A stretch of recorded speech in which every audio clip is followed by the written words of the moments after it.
Welcome back to our channel Prime Brain, where complex ideas made with easy explanations. Let's make maths meaningful together.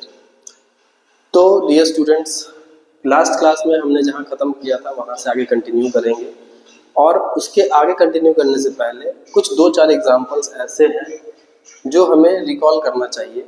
थोड़ा unique है, थोड़ा सा different है, जहाँ पे शायद आप थोड़ा कंफ्यूज हो सकते हैं। तो उन कुछ एग्जांपल्स को डिस्कस करते हैं and then we will move forward. Okay, so this is the first example जहाँ पे 1/3, 5/3, 3, 13/3, 17/3, 7 and so on and so forth ये एक सीक्वेंस दिया गया है and you have to identify कि whether this sequence is in an AP और not. तो लेट्स चेक।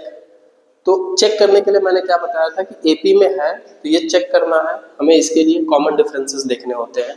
डिफरेंसेस अगर कॉमन है then it is obvious that it is in AP. Okay, so let's check कि इसके डिफरेंसेस कॉमन है या नहीं।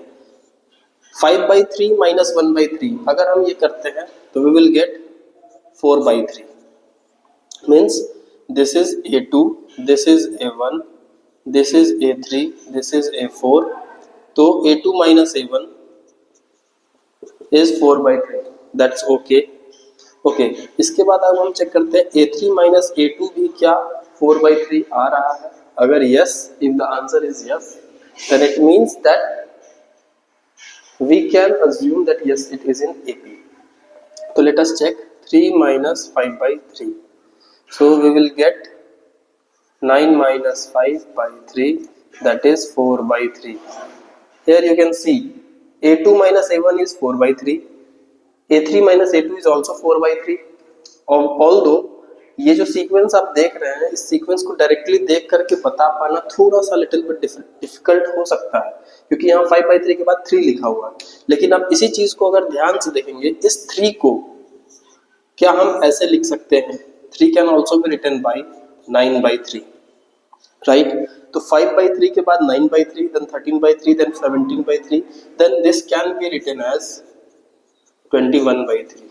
और अब अगर आप ध्यान से देखेंगे तो 1/3, 5/3, 9/3, 13/3, 17/3, 21/3 and so on and so fourth. तो वहां से आपको इजीली दिख सकता है कि yes it is in AP.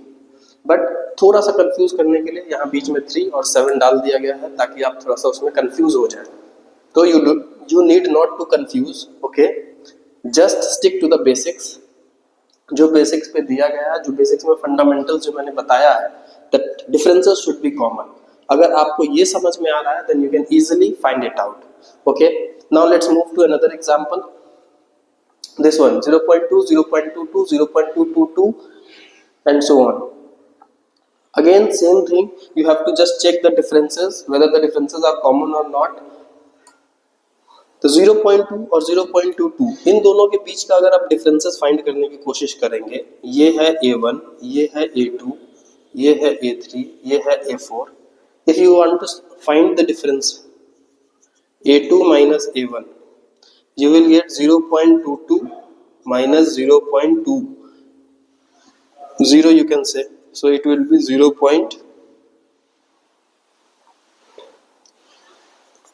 अगर आप चेक करेंगे तो वो आएगा 0.002। अगेन डिफरेंस चेक करेंगे 0.0002 एंड सो ऑन। तो यहाँ से आप देख पा रहे हैं कि जो कॉमन डिफरेंसेस है वो सेम नहीं, differences are not common actually.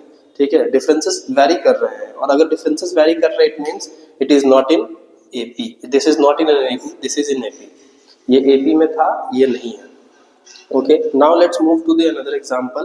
√2, √8, √18, √32। अगर आप इसको डायरेक्टली देखेंगे और अगर आपको आइडिया नहीं है कि एपी क्या होता है, एपी को कैसे फाइंड करते हैं, कैसे आइडेंटिफाई करते हैं, तो शायद कोई भी आदमी देख करके इसको बोलेगा कि ये एपी में नहीं है। But there is a catch. Catch क्या है, यहाँ पे आपको समझना है कि ये एपी में है या नहीं। इसके लिए हमें इसको थोड़ा सा ब्रेक डाउन करना होगा। मीन्स ये वो चीज नहीं है जो दिख रहा है डायरेक्टली, उस चीज से हम डायरेक्टली इसको सॉल्व नहीं कर सकते। हमें इसको थोड़ा सा सिंप्लीफाई करने की जरूरत है। जब आप सिंप्लीफाई करेंगे then you will get to know that this is in an AP. Let's check it out. Okay, so this can be written as √2, that is okay.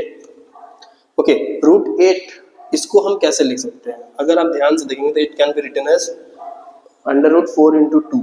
Right. Root 18 को कैसे ले सकते हैं, under root 9 into 2, right. Root 32 को कैसे ले सकते हैं, अंडर रूट 16 इंटू 2। और अगर आप ये ध्यान से देखेंगे तो इसके बाद कोई बता सकता है कि क्या नंबर हो सकता है यहाँ पे, एनी गेसेस कि क्या नंबर हो सकता है यहाँ रूट 50 होना चाहिए, ओके। और it can be written as root 25 into 2 and so on, okay. Now अब आप इसको हम ध्यान से देखते हैं, रूट 2 लिखा, ओके ओके। रूट 4 इंटू 2, इस 4 को अगर हम रूट से बाहर निकालेंगे तो ये हो जाएगा 2, सिंपली 2, और रूट के अंदर बचेगा 2, राइट। इस 9 को रूट से बाहर निकालेंगे तो ये 3 हो जाएगा और रूट के अंदर बचेगा 2। अगेन 16 को रूट से बाहर निकालेंगे 4 अंडर रूट 2। नेक्स्ट 25 को रूट से बाहर निकालेंगे तो 5 under root 2 and so on. तो इसको देख करके आप एक सीक्वेंस समझ पा रहे होंगे कि ये root 2, 2 root 2, 3 root 2, 4 root 2, 5 root 2, तो नेक्स्ट वाला नंबर क्या होगा, 6 root 2, 7 root 2, 8 root 2 and so on and so forth, ठीक है। ये हम कर सकते हैं, बट अब हमें चेक ये करना है कि क्या ये जो सीक्वेंस दिया गया है, ये जो सीक्वेंस हमने बनाया है, क्या ये एपी में है या नहीं, okay. So for that let's move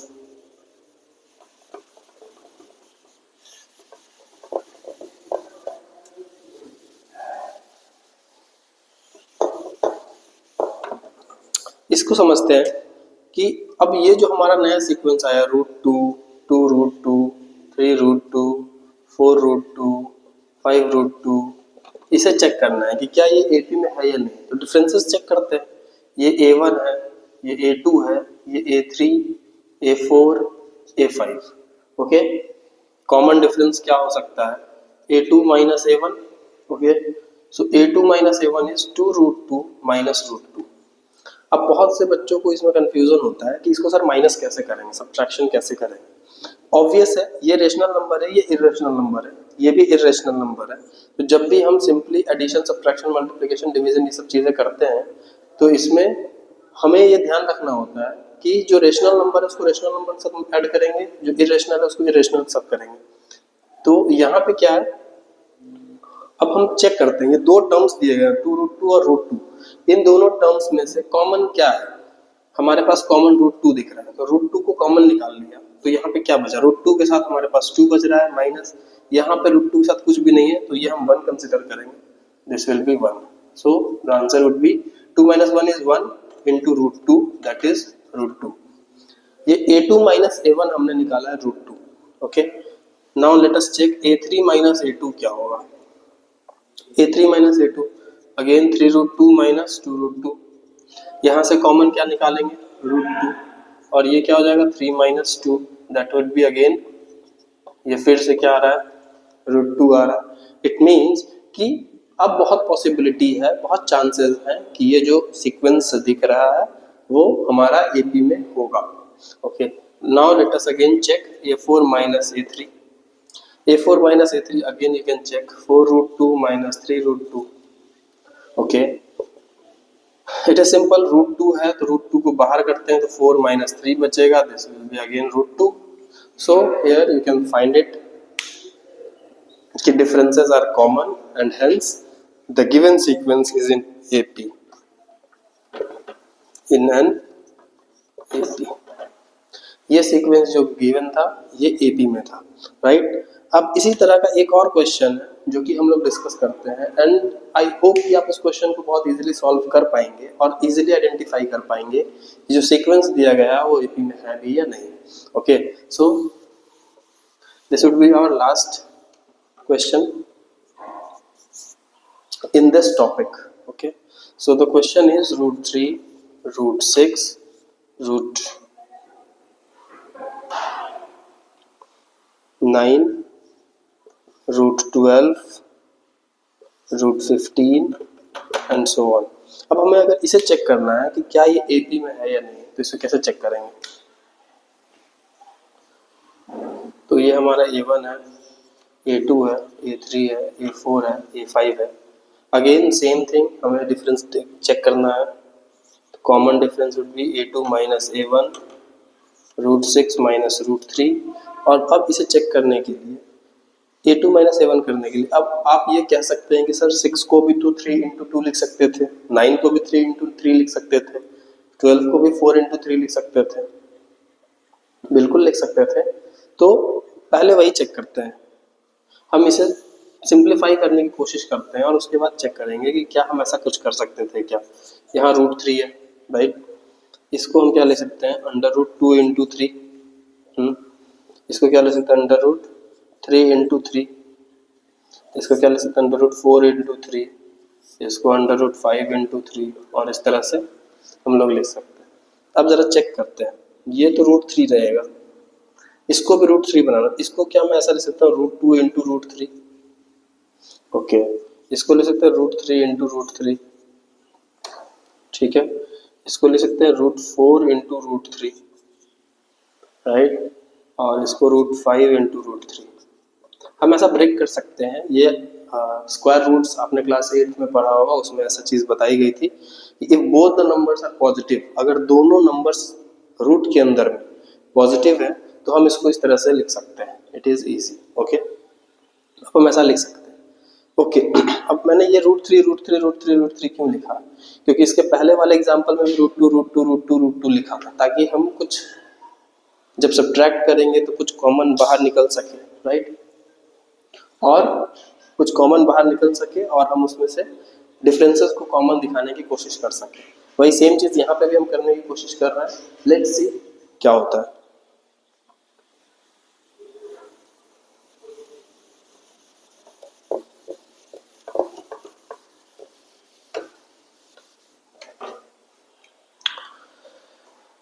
difference निकालेंगे, हमारे पास है ये, इसको हम मान रहे हैं a1, ये है a2, ये है a3, ये है a4, ये है a5। तो डिफरेंस a2 माइनस a1 होगा, a2 कितना है √2 इंटू √3 माइनस a1 है √3 राइट। तो यहाँ से हमारे पास जो कॉमन बचेगा वो √3 बनेगा और यहाँ पे क्या बनेगा √2 माइनस 1। अब हम इसे आगे सिंप्लीफाई नहीं कर सकते राइट, क्यों नहीं कर सकते, क्योंकि √2 is an irrational number where 1 is a rational number, दोनों का सब्ट्रैक्शन नहीं हो सकता, इट इज नॉट पॉसिबल, आपने जूनियर क्लासेस में पढ़ा है, ठीक है। और इसलिए ये लास्ट सिंप्लीफिकेशन है, इसके बाद हम सिंप्लीफाई इसको नहीं कर सकते right, okay. Now let us move to a3 minus a2।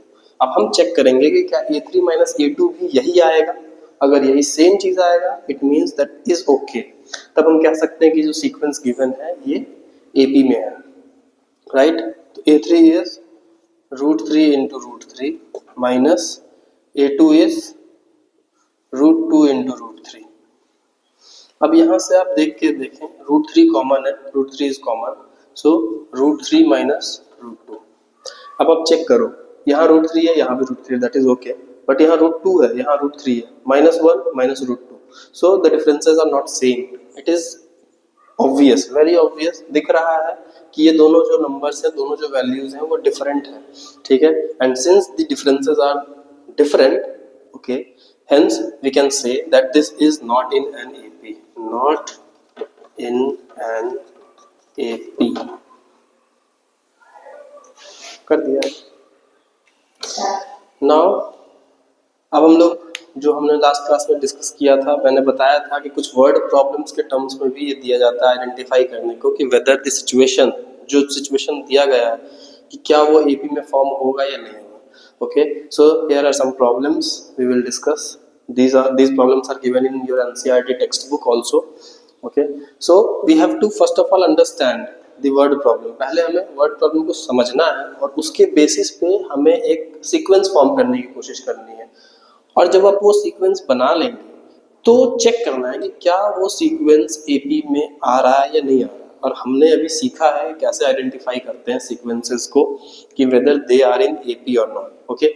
So let us take this example. So taxi fare after each kilometer, when the fare is ₹15 for the first kilometer and ₹8 for each additional kilometer। इसका मतलब क्या है कि पहले kilometre में एक taxi है जो फर्स्ट किलोमीटर में ₹15 चार्ज करती है और उसके बाद जो एडिशनल किलोमीटर होता है उसमें 8 रुपीज़ चार्ज कर रही होती है। तो वी डोंट नो कि कितना किलोमीटर हमें जाना है, बट हमें सीक्वेंस बनाना है। ओके, तो इस केस में अगर हम फर्स्ट किलोमीटर, सपोज एक टैक्सी हायर किया हमने और 1 किलोमीटर हम जाते हैं तो उसमें हमें 15 रुपीज़ देना होगा, राइट। इसके बाद जो 15 रुपीज़ हम दे देंगे, उसके बाद फिर हर एडिशनल किलोमीटर में 8 रुपीज़ ऐड होता चला जाएगा। मीन्स अगर सपोज किसी को 2 किलोमीटर ही जाना हो तो 15 प्लस 8 देना होगा, राइट। तो हमने क्या किया, 15 प्लस 8 कर दिया। नेक्स्ट, इसके बाद किसी को सपोज तीसरे किलोमीटर में भी जाना है, 8 प्लस 8 हो जाएगा। अगेन 15 प्लस 8 प्लस 8 प्लस 8 हो जाएगा, एंड सो ऑन। इसी तरह से सीक्वेंस आगे बढ़ेगा। Okay, now let us check. ये 15 है, this is your 23, this is your 31, 39 and so on. And you can check, आप आइडेंटिफाई कर सकते हैं बहुत इजीली कि क्या ये एपी में है या नहीं। पहला टर्म 15 है, फर्स्ट टर्म इज 15, इन दोनों के बीच में जो डिफरेंस है वो 8 का है, right. Common difference is 8। Again यहाँ पे जो डिफरेंस है वो भी 8 का है, यहाँ पे जो डिफरेंस है वो भी 8 का है। It means the given sequence, जो सीक्वेंस हमने फॉर्म किया है, जो सीक्वेंस हमारा फॉर्मेशन हुआ है, वो क्या है, वो क्या है, एपी में, राइट। तो लिखेंगे given sequence is in an AP. Okay, so this is the solution for this question. ये solution है इस question का, right? I hope you आपको ये समझ में आया होगा कि ये कैसे sequences बनाए गए हैं। जो क्वेश्चन दिया गया है बिल्कुल उसको समझना है, उस पर स्टिक रहना है, stick to the basic. I again repeat, stick to the basic. Okay, now the second question is कि amount of air present in cylinder when a vacuum pump removes 1/4 of the air remaining in the cylinder at a time। Means क्या कि एक cylinder है, उस cylinder में air filled है, right, और एक वैक्यूम पंप से हम 1/4 एयर को उससे सक कर रहे हैं, ठीक है।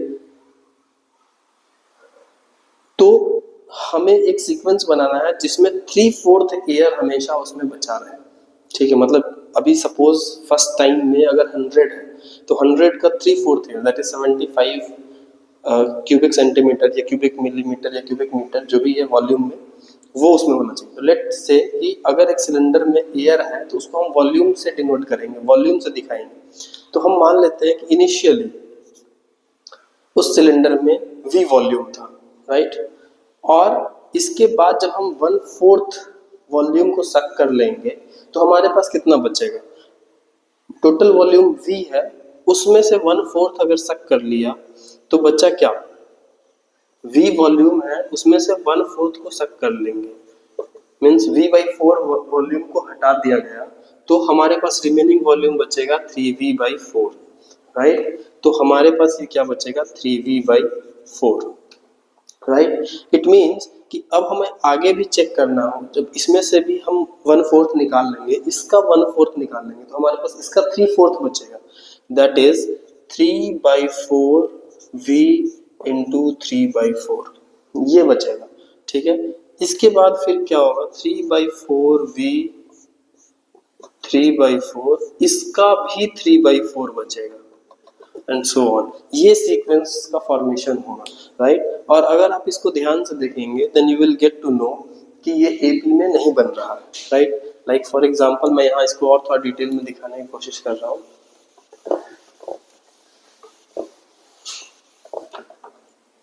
ये क्या बनेगा, V 3V/4, और ये बनेगा 3/4 का square V into 3/4 cube V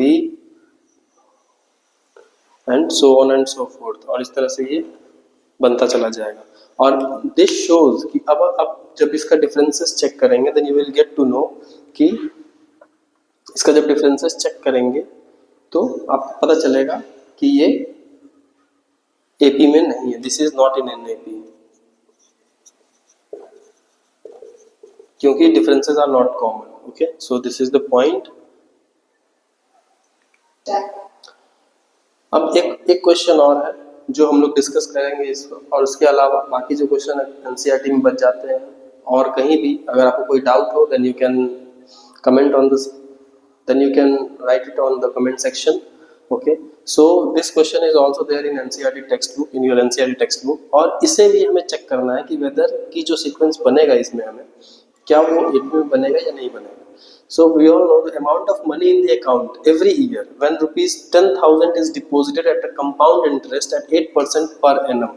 Means हमसे पूछा जा रहा है कि हमें amount of money का सीक्वेंस बनाना है हर साल का, जब 10,000 फर्स्ट ईयर में, जब 10,000 हम डिपॉजिट कर रहे हैं कंपाउंड इंटरेस्ट पे एट 8% पर एनम, राइट.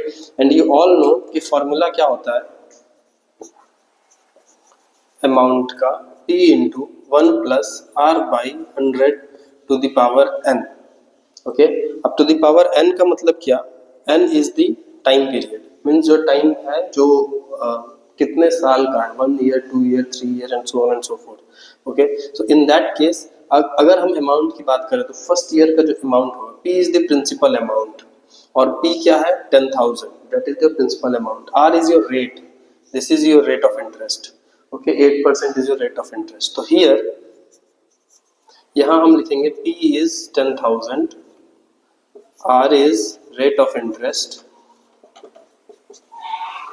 और रेट ऑफ इंटरेस्ट यहाँ कितना है 8%, राइट, और n is the time period.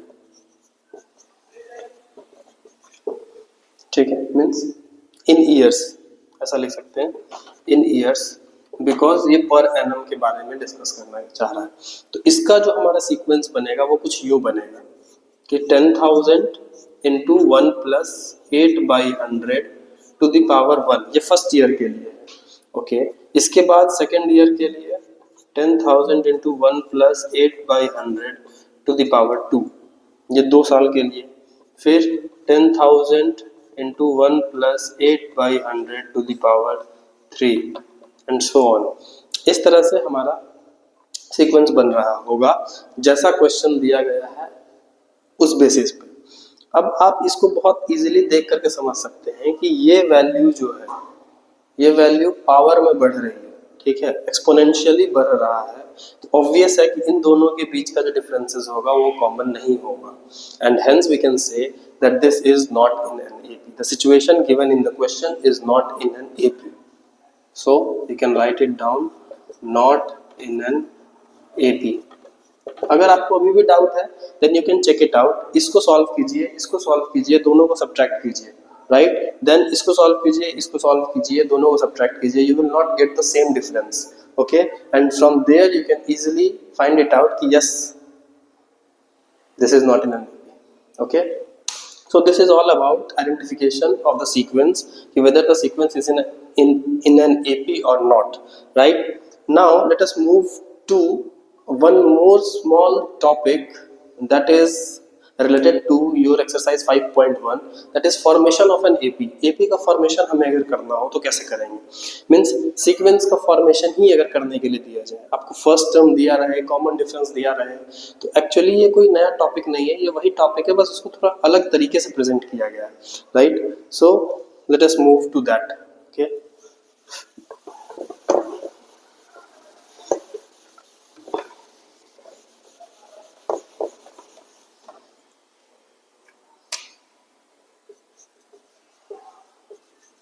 Formation of an AP. AP का फॉर्मेशन करना है. AP का फॉर्मेशन कैसे करेंगे, जैसे फॉर एग्जांपल एक क्वेश्चन से ही समझते हैं इसको. A अगर 7 दिया और D इक्वल्स टू 5 दिया, means your first term is 7 and the common difference is 5 and you have to form the AP, you have to make the AP. आपको AP बनाना है, तो कैसे बनाएंगे. AP बनाने के लिए मैंने क्या बताया था कि पहला टर्म तो A होता है, इसके बाद वाला टर्म होता है A plus D, and the next term would be A plus D plus D, right. Again A plus D plus D plus D and so on. इस तरह से सीक्वेंसेस आगे बढ़ते हैं, राइट. तो इसी चीज को हम ऐसे लिख सकते हैं कि अगर फर्स्ट टर्म 7 है, इसका नेक्स्ट टर्म क्या होगा 7 प्लस 5 दैट इज 12. अब क्या करेंगे, 7 plus 5 plus 5, 7 plus 5 plus 5 plus 5, और इस तरह से आगे बढ़ता चला जाएगा। तो पॉइंट ये है कि क्या हम बार बार इस तरह से ऐड करके चेक करेंगे, या फिर क्या कर सकते हैं हम इसमें बेसिकली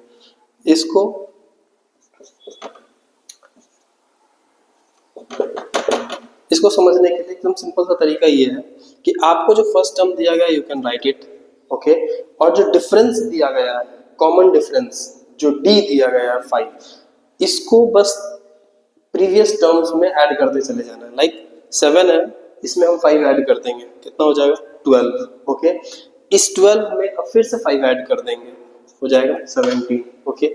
अब इस 17 में फिर से 5 ऐड करेंगे, 5 क्यों ऐड कर रहे हैं, क्योंकि डिफरेंस कितने का है, +5 का है, तो 5 ऐड कर देंगे, 22 एंड सो ऑन, और इस तरह से ये आपका एपी का सीक्वेंस बन जाएगा, right. So this is one of the example. इसके अलावा और भी 1-2 एग्जांपल्स हैं जो हम लोग डिस्कस करते हैं, उसके बाद फिर हम लोग रैप अप करेंगे आज के लिए।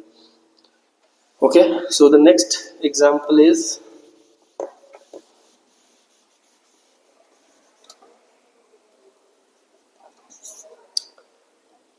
A है -1.25 and D is -0.25।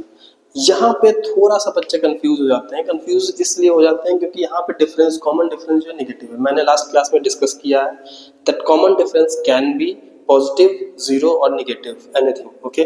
तो यहाँ पे कॉमन डिफरेंस नेगेटिव में दिया है, need not to confuse, okay. First term can also be negative, that's okay. अब हमें करना क्या है, वही सेम चीज करनी है जो मैंने बताया है। फर्स्ट टर्म जो दिखा है उसको एज इट इज लिख देते हैं, और सेकेंड टर्म के लिए फर्स्ट टर्म में से डिफरेंस को ऐड करना है, हमेशा ऐड करना है। और यहाँ पे जब एडिशन करेंगे, ऐड करने का मतलब है, यहाँ पे ऐड करने का मतलब है कि इसको ऐड किया इस वाले टर्म से, ये डिफरेंस है, डिफरेंस नेगेटिव है, तो जो ऐड करेंगे तो ये बेसिकली बन जाएगा आपका प्लस और माइनस मिल करके माइनस। तो इस वाले केस में जब डिफरेंस नेगेटिव हो तो ऐड करने का मतलब बेसिकली हम वहां सब्ट्रैक्ट कर रहे होते हैं, राइट। तो you will get here -1.50, right. इसके बाद वही होगा -1.75, देन -2 एंड सो ऑन। इस तरह से ये सीक्वेंस आगे बढ़ता चला जाएगा। मींस ये डिक्रीजिंग सीक्वेंस है, numbers are decreasing in this sequence, right, because the common differences are negative. अगर डिफरेंसेस पॉजिटिव होगा तो numbers will increase, right. I hope you understand, आप समझ जाएंगे इस चीज को कि हमें ऐड करना है, डिफरेंस को हमेशा ऐड करना है, we need not to subtract, add करना है। तो अब जो डिफरेंस अगर नेगेटिव है और उसको ऐड कर रहे होंगे तो ये ऑटोमेटिकली नेगेटिव बन जाएगा। And in the same way you can do this, okay. Third example, let us check A equals to 10 and D equals to 0। जो लास्ट क्लास में बताया था मैंने कि D can be 0, difference, common difference 0 हो सकता है। तो A अगर 10 है, D 0 है, इट मीन्स ये कि फर्स्ट टर्म 10 होगा और D 0 है। मैं क्या बता रहा हूँ बार बार कि हमें कॉमन डिफरेंस को ऐड करते जाना है। तो 10 में 0 ऐड करेंगे तो 10, फिर 10, फिर 10 एंड सो ऑन। ये जो सीक्वेंस है वो यही बनेगा, 10 10 10 10, और ये AP है। लास्ट क्लास में हमने इसको डिस्कस किया है, राइट। और एक लास्ट क्वेश्चन आज के लिए,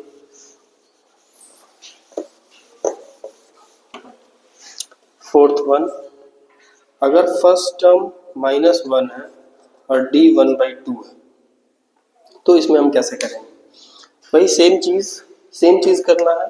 फर्स्ट टर्म -1 रहेगा और इसके बाद इसमें D मतलब 1/2 को ऐड करते चले जाएंगे, राइट। तो -1 में 1/2 ऐड करेंगे तो दिस विल बिकम -1/2, राइट। इसमें फिर 1/2 ऐड करेंगे तो -1/2 प्लस 1/2 विल बिकम 0। इसमें फिर 1/2 ऐड करेंगे, इट विल बिकम 1/2। तो सीक्वेंस क्या बनेगा, -1 -1/2, 0 1/2, नेक्स्ट होगा 1, इसके बाद 3/2 एंड सो ऑन। यहाँ ध्यान देने वाली बात यही है कि डिफरेंस अगर पॉजिटिव है तो numbers are increasing, numbers are in increasing order, sequence is in increasing order। लेकिन यही डिफरेंस अगर नेगेटिव होता तो सीक्वेंस डिक्रीजिंग ऑर्डर में होता। आई होप कि आपको ये चीजें समझ में आई होंगी। आज का वीडियो ऑल्दो थोड़ा लंबा हो गया, थोड़ा लेंदी हो गया, बट आई होप कि जो एपी अरिथमेटिक प्रोग्रेशन का जो बेसिक्स है आप सभी को बहुत अच्छे से क्लियर हुआ होगा. So thank you for joining me on this mathematical journey. Subscribe for more such insightful lessons. And remember one thing, that every problem has a solution. So keep exploring, keep learning, and keep growing with Prime Brain.